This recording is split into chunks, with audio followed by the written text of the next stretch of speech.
Arratsalde on guztioi eta ongi etorri Donostiako zinemaldiara.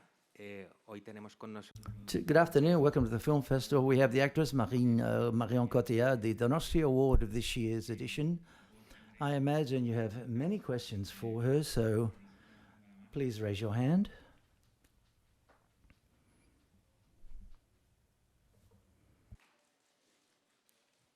Esperamos un poco que terminen las fotos, pero ahora os doy. Let's just wait for the photographers to finish.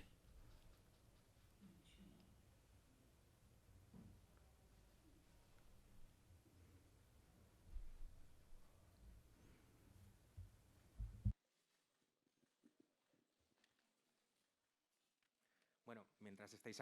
While you're taking photos, I would like to say it's a great honor to have Marion here with us. It's a great honor.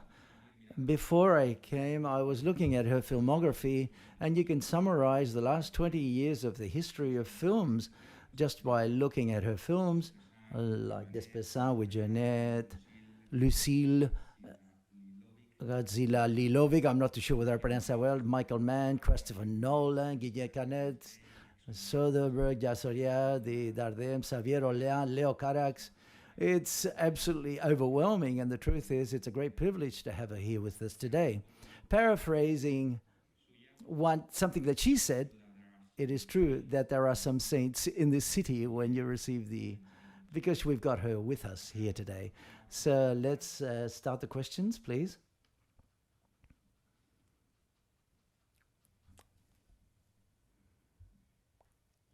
Hi, congratulations for the award. And thank you very much for your career and all your work.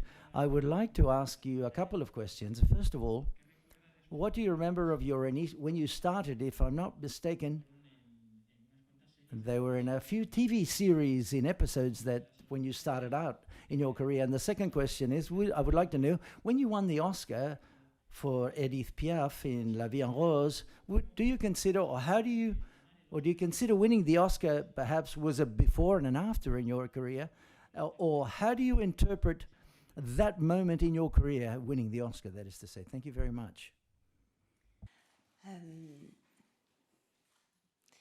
Alors mes souvenirs de début, c'était... I remember when I started, well, the truth is, I felt I was very fortunate to go to a TV or a cinema set, and the beginning in the career of an artist, those people with whom we collaborated, those people that opened the doors for us in this world or this profession, these are very important moments, and these are people that will continue to be very important throughout my entire life.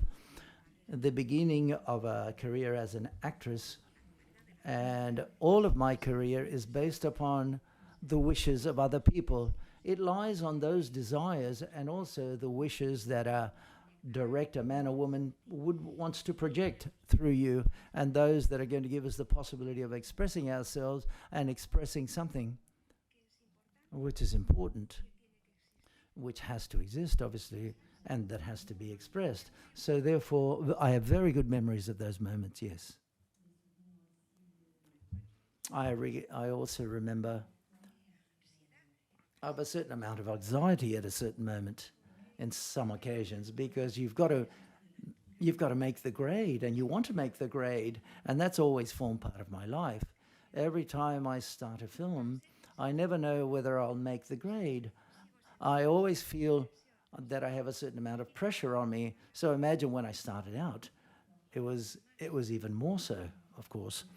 And in order to answer your second question, yes, the truth is there was a before and an after winning the Oscar, because it opened up the doors to a more international type of film, especially English and American films. I'm from a generation that was born and was brought up with American films.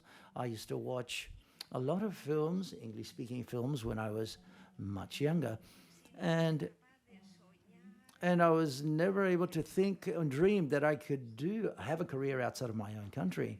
And obviously those films form part of my film culture, and many, many directors who I admire that are American. And the Oscar gave me access, allowed me to have access to those people, and that's why the dream was amplified. I was able to achieve that dream, but even at a bigger scale.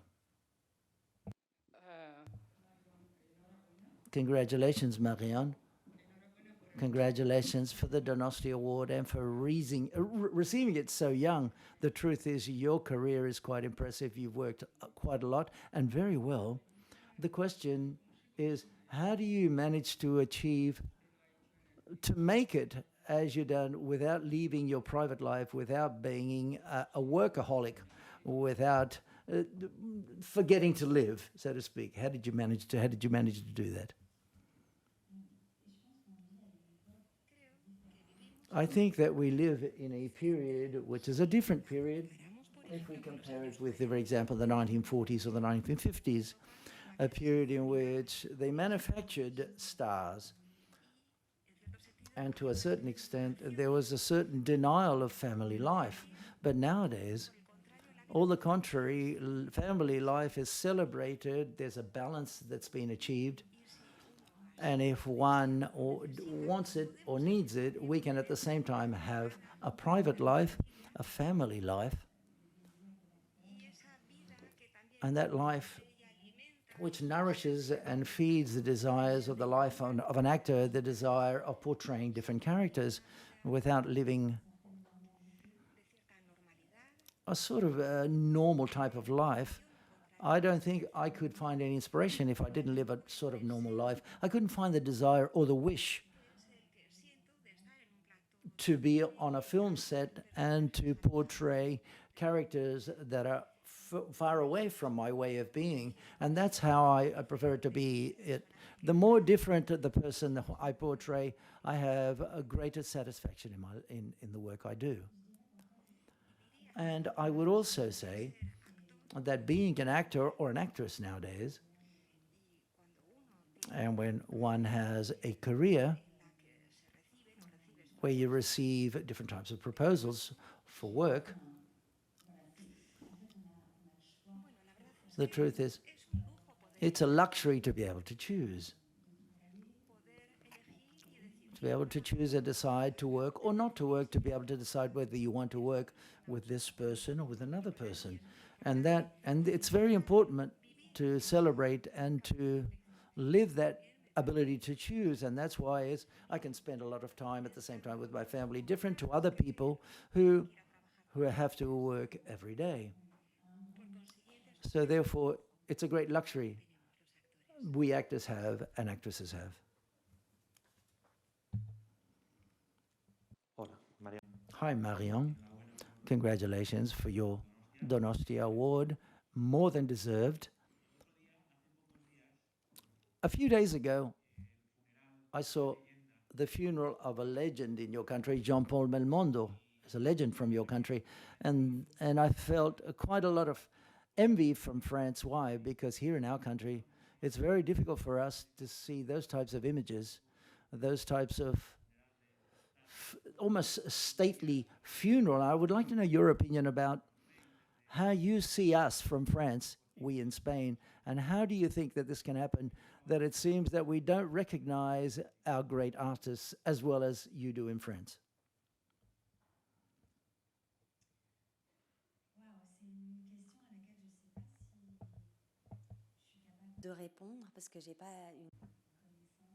It's a question that I don't know how to answer because perhaps I don't know your country sufficiently well enough, nor how things are done here, but I imagine you also have artists and actors and actresses, directors and women directors and writers or even singers, artists at the end of the day, who for the audience are just as important as Jean-Paul Belmondo, who was so important for France. He's always someone that formed part of French culture, someone who also, with a personality that made the audience love him. It is true. Well, we thought it was quite logical to pay him a tribute the way we did, but I don't feel capable of comparing it to your situation here in Spain. I'm very sorry to say so. So therefore, that's as much as I can say in my answer, because I don't know what the situation here is sufficiently well enough. Thank you.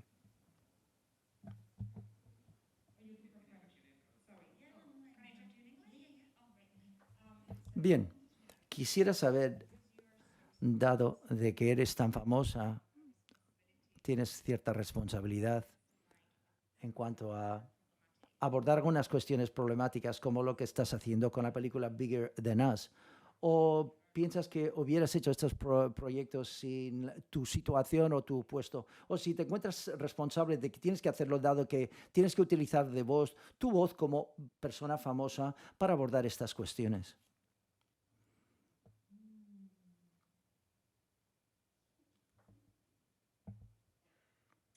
Si c'est pas plus un besoin qu'une responsabilité. I'm not too sure that it's need or responsibility.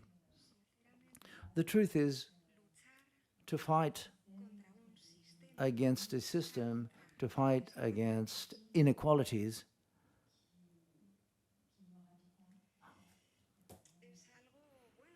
it's something that perhaps I would prefer to not have to do so. That there's not that need to do so, but within me, I feel the need to use my fame to shed some light and to shed some light on some activists, like in this film, Bigger Than Us. I know that an actor or someone who's before the public can have that power to do so.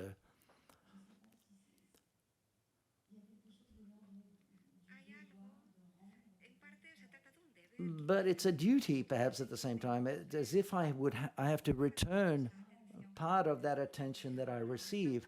I don't see it as a responsibility, the truth be said. My responsibility in my profession, I think it means that I have to make the grade of every project of a director or who's offering me that forum or that platform where I can express myself. Hi. I would like to ask you, as my colleague, how France admires its culture. The truth is, here in Spain, we feel very envious of this. I would like to ask you that you said it was very important, the Oscar was very important to you. Could it opened up a more international career for you? But to a certain extent, you've been closely linked to French films. And I would like to know about the power that the French films have because of the directors, you as a producer, and also as an actress. What's the secret? Because French film has is very powerful worldwide that other countries, for example, in Europe don't have.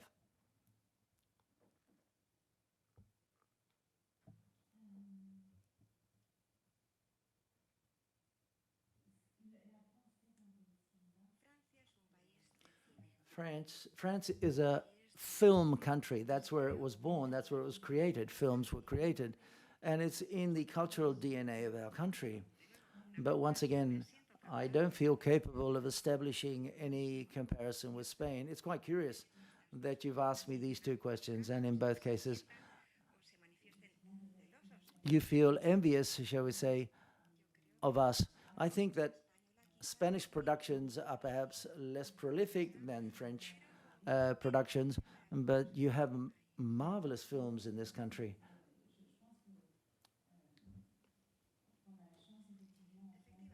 And the truth is, in France, we have the good fortune of having a great cinematographic wealth, shall we say, and we also take benefit of the support we receive from the government, support which undoubtedly is necessary.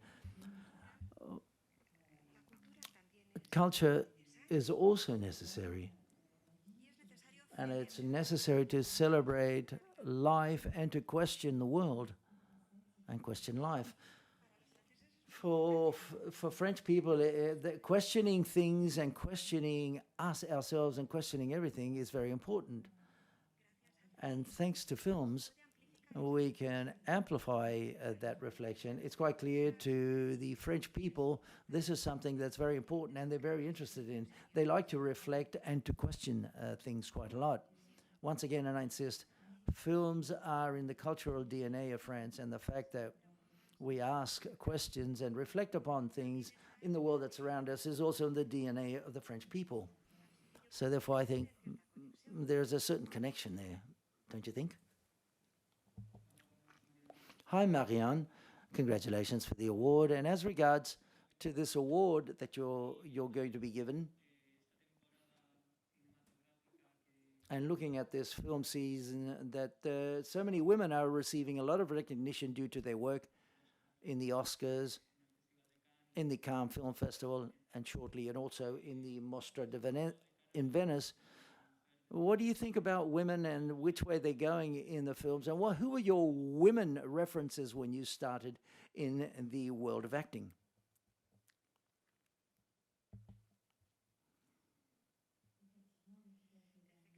The truth is, for quite a few years now, the subordination of women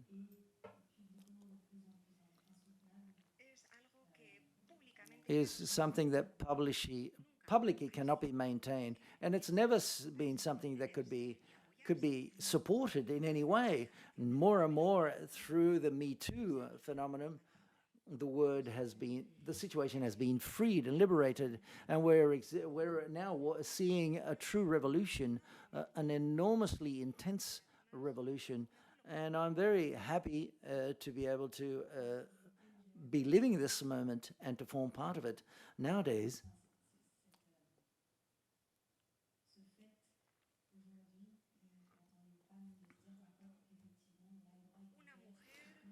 when a woman knows and she sees that she's going to be backed up by a whole community of women and also of men, and that support undoubtedly is very important. And the result is that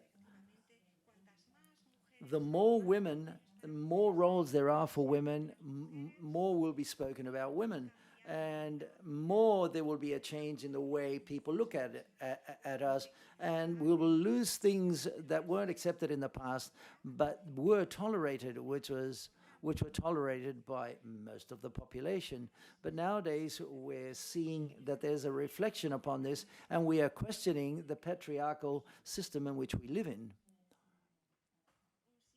A system in which women have to play the role they deserve. And this evolution is very powerful.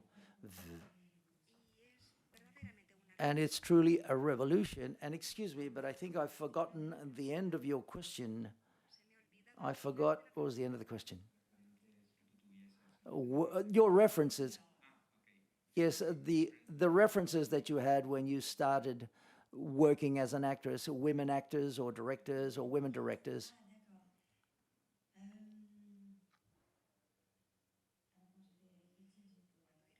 When I was a young girl, I admired Greta Garbo a lot. She was my mother's favorite actress, and that's why we used to see a lot of her films together.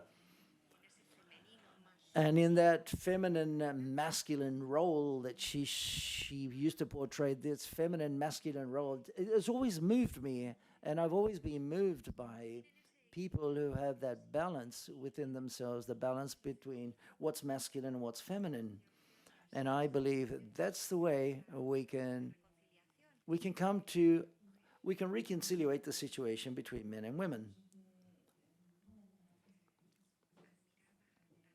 I also admired Stéphane Audron, a French actress. I'm not too sure whether I've answered your question, whether I have. I'm not too sure you wanted to know the names of actresses. There were also actors that I admired as well.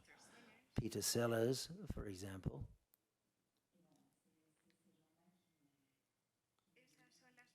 And these are the people that made me want to be in films. I think it's a great moment, and bearing in mind the question upon directors and what's happening in the contemporary film scenario, Flore Verso, we want to invite her. I'm not too sure whether I pronounced her name properly, who is the director of Bigger Than Us. See a big round of applause, please.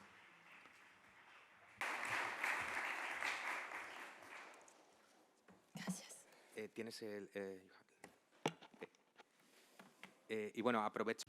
Now, I'm going to take this advantage to ask a question. In the film, you mentioned the concept of the spider web, which someone telling somebody else is going to go much further and further. I think it defines what the film is quite well, a film in which we go to Greece, Malawi, Lebanon, Uganda, US, Brazil, with young activists, very young activists. I would like to know what the process was of selecting these activists, because it must have been very hard what you left out and what you left in. Could you answer as the producer and as the director of the film, please?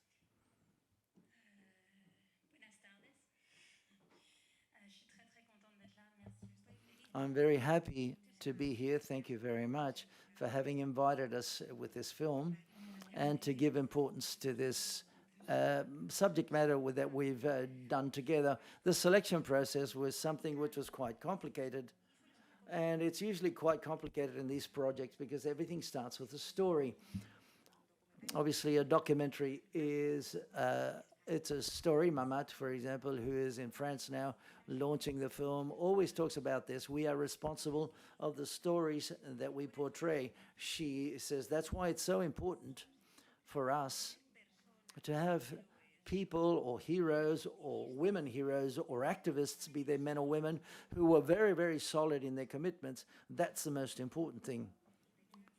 To have the possibility of showing the impact they have and to talk with people who have been felt impacted by their actions, and to be able to shoot this, because we're not talking about fiction, it's a documentary, which is the tool of what's real. So we had to manage that situation in that way. That's what's always guided us. And Marion and I, from the outset, we didn't want to make a film upon the environment. The environment is a symptom. It is one of the symptoms of a greater problem. And we wanted to address different problems. We wanted to be open, but also anchored solidly. We wanted for there to be a balance between men and women also at the same time. And it was very difficult to find men. There are so many women and an over-representation of women in this type of struggle. And we wanted to make a film which was representative of world youth. 80% of the young people nowadays live outside the Western world. So if we wanted to make an X-ray of what's happening in the world, we've got to go beyond our borders. We have to leave the Western world and to be the great fortune of doing what we did. We were enormously fortunate, and to find all of these people. The work, we have structured it based upon 17 Sustainable Development Goals, and to choosing among them what Marianne, Demi, and Dunier, who's the third producer, with those that we believe to be most important vis-a-vis the commitment with life and death. And the feeling of urgency, or of melati, which is the driving thread of the film with their personality, for example. Well, she really moved us, so therefore we had to be very demanding and being ambitious as well as at the same time. And that's why I decided to choose the people and the struggles that we chose for the film. Any further questions? Questions to you. Sorry to ask in English. The first question would be, the presence of a star who is a supernova like you in a film like Bigger Than Us is very important to ecological and ambiental and activist causes, but it's also important to the documentaries as a genre, as a form of art itself, to make documentaries more popular. My questions are, what is your personal relation with non-fiction films? Which non-fiction films interest you? And the second question would be, whenever I watch you acting, I got impressed by the way you deal with silence. What's the importance of silence to the way you act? Thank you.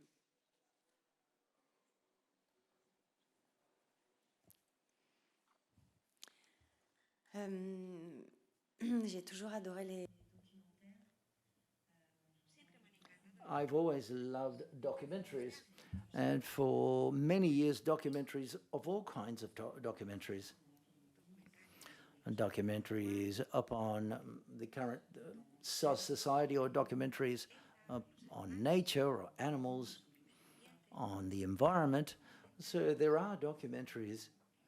And I recall when I saw Wealth of the World, or the documentaries on Monsanto, documentaries where they talked about struggling and fighting against, and they gave us a testimony in the documentary upon the system in which we live in. Sometimes it's inhumane. There are documentaries that have marked me, Ursuline as well. But I also like documentaries of artists, music bands, groups, singers. I tend to see all types of documentaries, and I like to learn. And with documentaries, one learns quite a lot.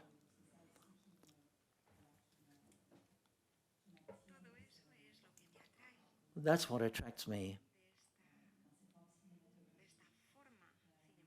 of this film form. That's what attracts me to documentaries. And I'm also aware the fact that I put my name in a film, such in this case the film directed by Fleur, which is her first film. With this there means that it sheds some light upon the film. And as I said before, this is something that I like to do. And I don't really believe that it's a duty or a responsibility, nevertheless, but it is something which is quite natural for me. I've always liked to help and to support people who I love and who I admire. And to be able to do so this way, as I've done in this case by producing the film, is something which is also beneficial for me, because it enables me to enjoy this marvelous adventure. And I've learned very much in this film to meet these young people who want to change the world with the energy, magnificent energy they have. The truth is, I've also done this almost egotistically because I take benefit of this, or it's very good for me.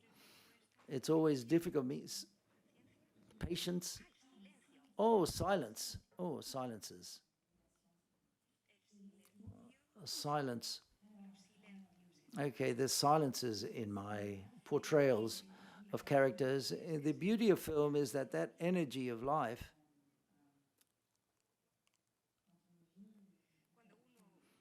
when we're alive, we don't calculate the energy or the rhythm we have.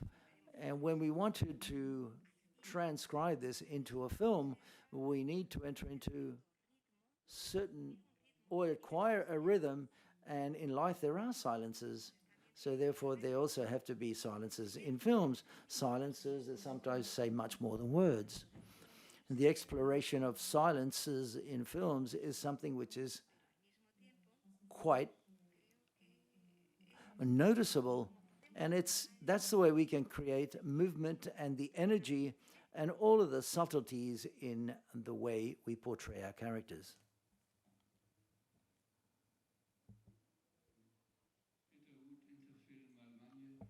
Peter, this is a question. Before you said that you're attracted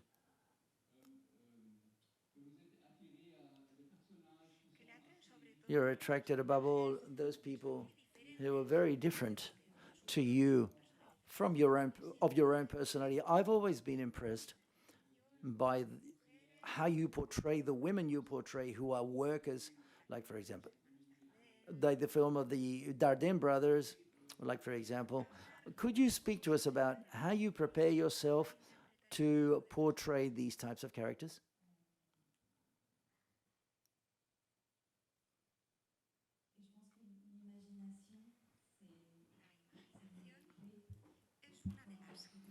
Imagination is one of the essential keys in order to portray these types of characters, but also any other type of character as well. To develop the imagination of a child is something which is of enormous value. And I was quite fortunate that I had parents who, from the outset, gave us room for enormous freedom to develop our imagination.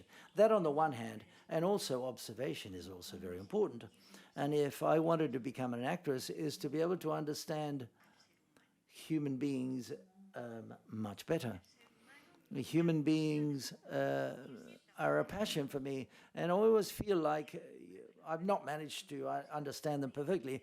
I've slowly but surely learnt many things about human beings as I've been able to understand myself more and more. So the way I explored myself and to explore other personalities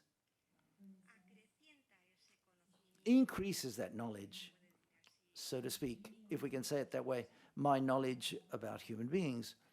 And more particularly, I was talking about those characters who are hard workers. I'm talking about the film of the Dardenne brothers, and also I worked with directors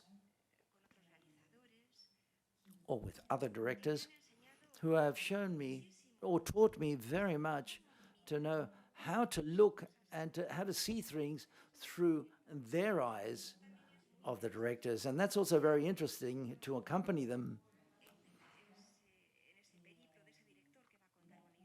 in that work of the story that the director is going to tell, and also to learn to be surprised. Sometimes their vision surprises us, and that preparatory work is a period which is a great time. It's the best time within the preparation period is the best time. It's the time when we're on our own, imagining, researching, and accompanied by directors, men and women.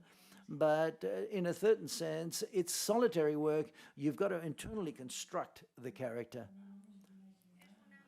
It's a mixture of your imagination and searching, documenting, researching, and studying and research, which later on will allow us to portray a character and to make the grade and to match up to the character and to give it the full stature and consistency it requires. Thank you very much, Marianne and Flore. A question for both of you. You are the women, strong women with the energy, with the intelligence, which is a very important weapon in the world nowadays. And we also know that Marianne is an activist. She always followed these issues like political or social injustice or environmental injustices. What is the message, important message, you would like to convey with this film, Bigger Than Us? To society, to convey to society, to us? And where's the solution lie? Flore, I know you've traveled for 7 months, if I'm not mistaken, throughout the world, shooting the film and working on the project. And I know that you've seen many, many problems with these quote-unquote problematic countries and these societies. What is the conclusion that you've come to? What do you think now? Where does the solution lie? What can we do? Thank you very much.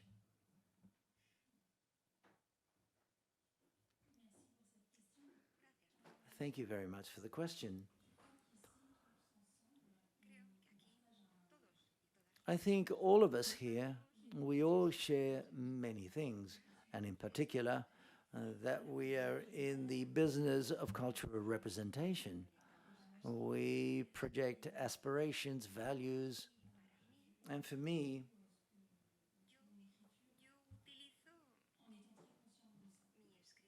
I use my writing, always being aware of all of this at the same time, but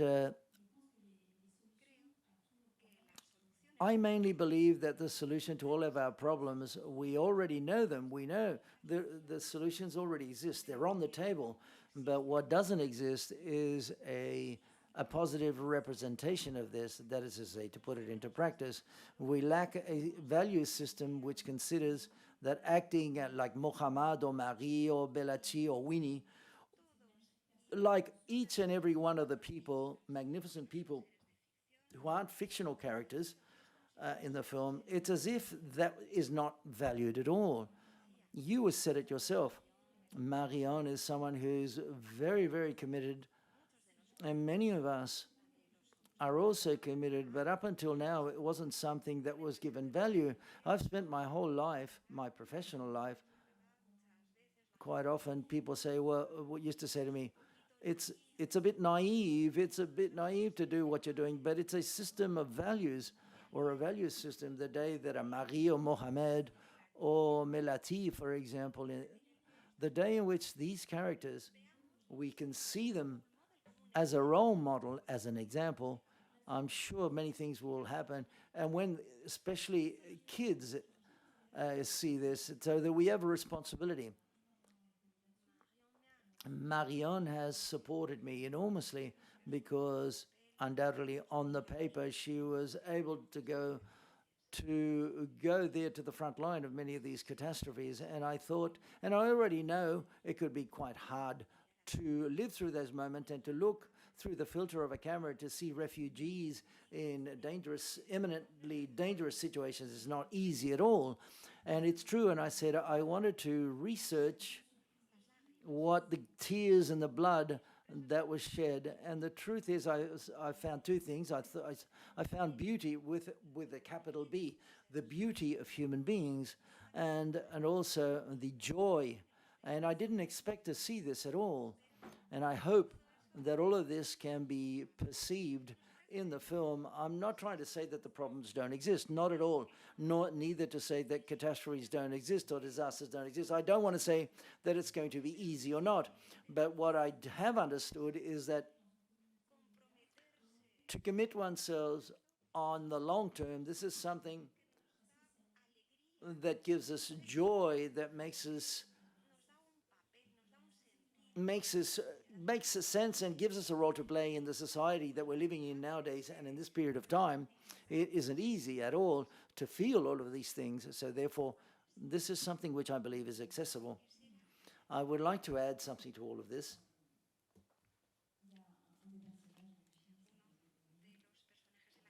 One of the characters is called Memory in the film.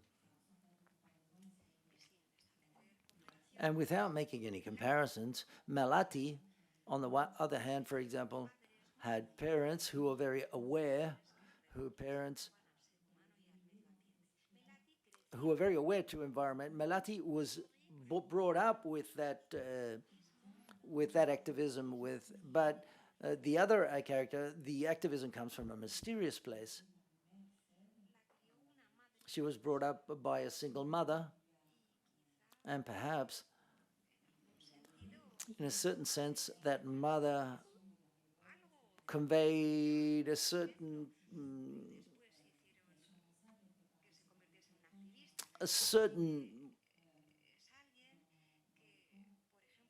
concern for the environment and turned her into an activist. And she saw her sister in a refugee camp, and Memory felt indignation. There were many girls around her who are receiving that violence without saying a word, and they accept that violence to a certain extent.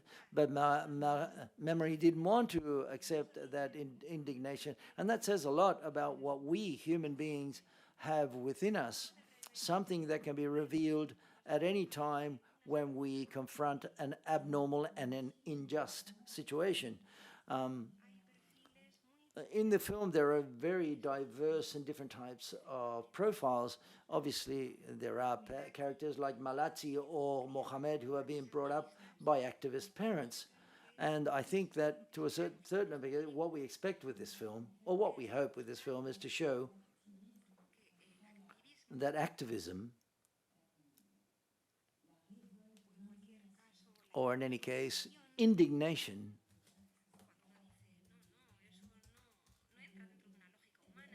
to saying this doesn't enter into human logic, that it doesn't exist in each of us, but it does, and we can bring it out.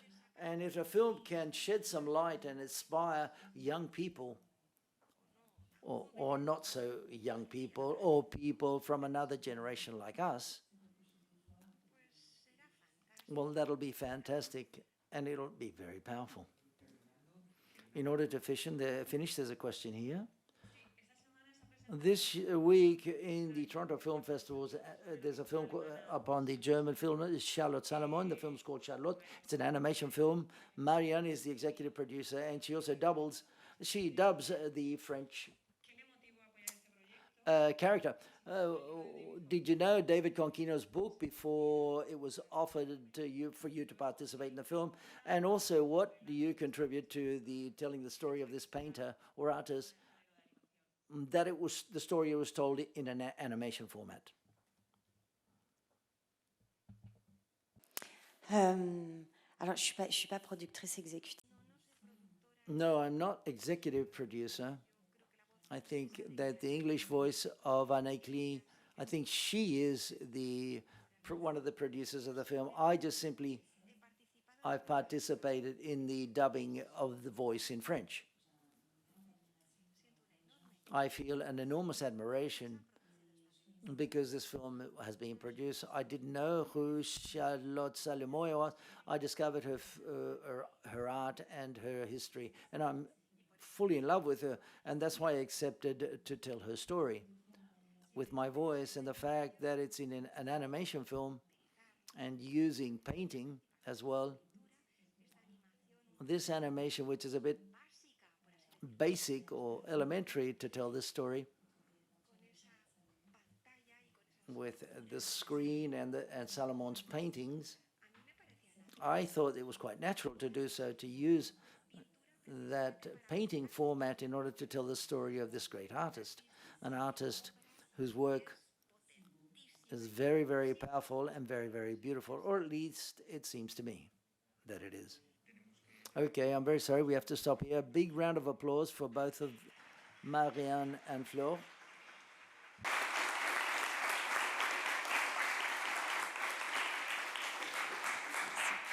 Muchas gracias.